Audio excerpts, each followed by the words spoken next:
and he believed this is a good tactic for that, and credit to him. We done it. He's planning for Argentina, where we are supposed at least to be 50-50, if not us sitting back a little bit more.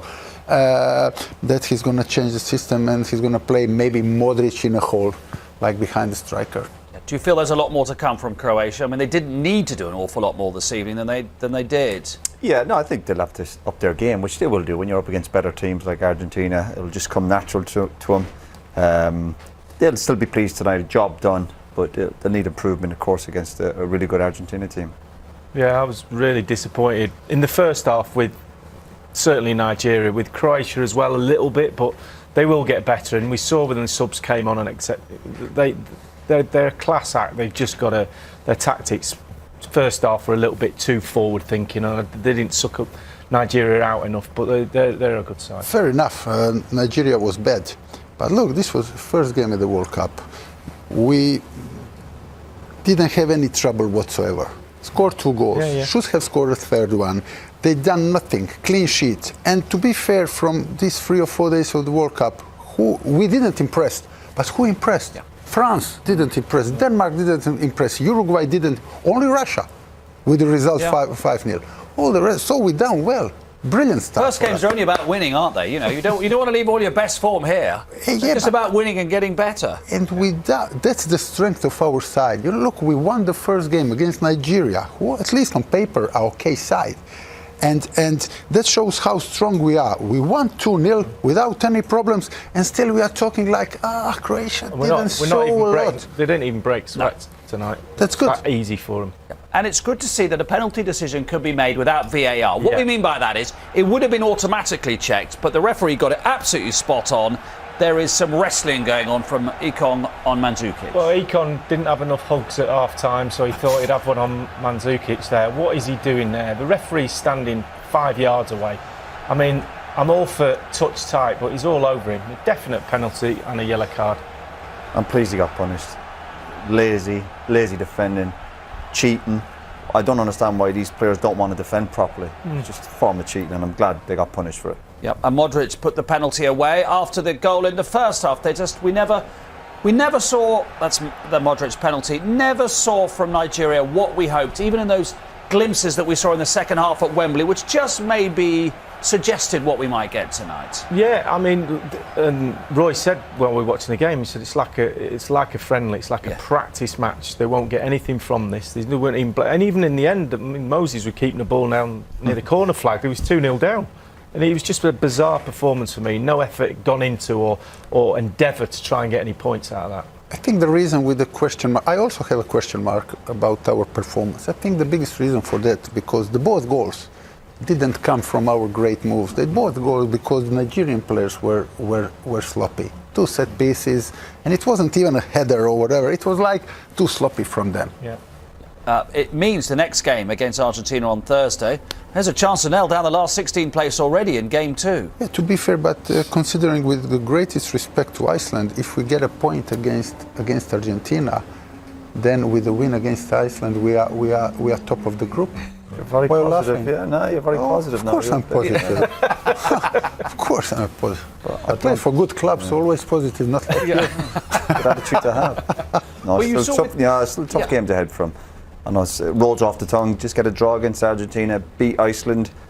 If the game was as simple as that, it'd be great. But no, I think tough few weeks coming up still for Croatia. I think Argentina will beat them. Yep, OK, good start nevertheless. Before we hear from the England camp, some news from us close here in Red Square this afternoon. Reports say 8 football fans, including some Mexicans in Moscow ahead of their game against Germany tomorrow, have been taken to hospital after being hit by a taxi earlier today. Moscow police say it wasn't intentional. The driver lost control of his car. To the England news then, who are getting ready to make the 2.5-hour flight to Volgograd tomorrow morning. Gabriel Clark has been getting the inside track on their final preparations, with Gareth Southgate settling some nerves by telling the players who will start against Tunisia. First of all, do the players know the team? Yes, yeah. They've, I think, probably had a good idea of the team for a few days, but we've confirmed it early because I think it allows them to get on with the jobs. They know they're settled. we can be a bit more specific on tactical things. So yeah, it's probably not the way we always work, but I felt for the first game of a tournament where there's such a long lead in, it's better for them. The way that we want to play requires players to be able to express themselves and to be prepared to make mistakes and know that there isn't an internal consequence to that in terms of being nailed for every pass they give away or trying things. You know, I think as a coach, if you set with a principle of play, then you have to back that and accept that things might go wrong. And I think players will try things more if they're in an environment that feels relaxed. How often in the last 2 years have you thought about Iceland? A lot after it. Obviously, you have to try and forget about it because you go straight into the fixtures again. But you know, when Gareth come in, we knew as a squad and as a team we had to go through it again. You know, we all sat together. We all watched the game back and watched clips back, and you know, just tried to speak about what went wrong. It's hard, you know. Obviously, it's hard to say what went wrong on the day because we felt like we definitely should have won the game, and we felt like we let everyone down. And like I say, it's one of the worst moments in my life. But as a team, to build, you have to learn from things like that and just make sure it doesn't happen again. Our first aim is to get out of the group, and I have to focus on the controllables within that. So preparing properly, making sure the team are ready, which I believe they are, and we're going to enjoy the journey. So the England players know the team, and it hasn't leaked yet, but it might do.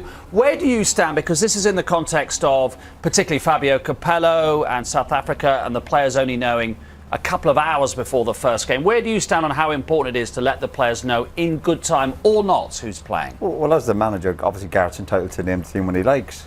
I played under two great managers, Brian Clough and Alex Ferguson, and they generally would name the team an hour or two before kick-off. That never bothered me. No, what helped me, I probably always knew I was going to be starting. The lads might maybe give you a better answer on that, but it never bothered me in the least. No. Is it different club football to international football? Because there is a lot, obviously, fewer international matches. Gareth's talking about obviously settling players' nerves, but I think nerves can be a good thing for a player. Yeah. And sometimes you might name, which he has done a couple of days before the game, and then players can overanalyse it. Listen, if they win the game, people say it's a great decision. They don't get it right, you can question mark that. But as I said, from my own opinion, it never bothered me either way if the team was named an hour or two before the game. Slaven, you the international manager particularly, what but do you it's like the same. to do? No, it's the same. I mean, if you are working on a pitch, if you are working on a tactics, if you are working 2 days before one day, club or international, if you're working on a big pitch with 10 against 10, set pieces or whatever, you may have, and you always have 2 bips, 2 doubts, just to make them like, maybe I'm going to play. But you don't have to name the team for the players to know I'm going to play. If you're working with the back 4 2 days before a game, and it's the back 4 that's going to play. They know it. You are naming the team 2 hours before, and I'm sure Capello was like that.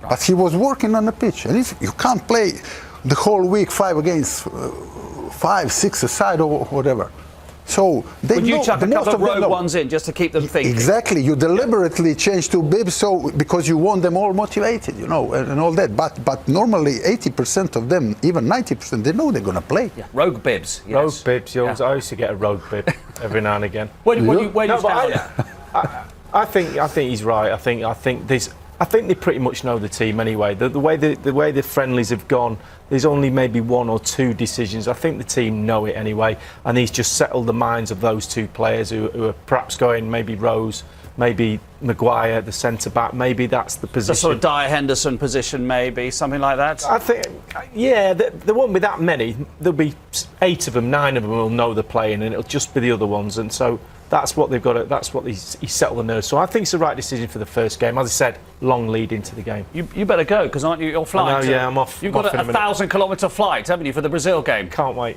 Excellent. We're looking forward to it as well. Thank you very much indeed, gents. A busy day today then. We've got another 2 games for you tomorrow here on ITV, both from Group E. We start with Costa Rica taking on Serbia at 12:30. And later on, and that's where Lee's heading, 5 times World Cup winners Brazil start their campaign against Switzerland. 6:30 tomorrow evening. Something else to look forward to, England taking on France in the World Under-20 Rugby Crown on ITV4 at 5:30 tomorrow. So a hat-trick for Ronaldo last night, a penalty missed by Messi this afternoon. What will we get from Neymar tomorrow? Find out with us. Bye-bye.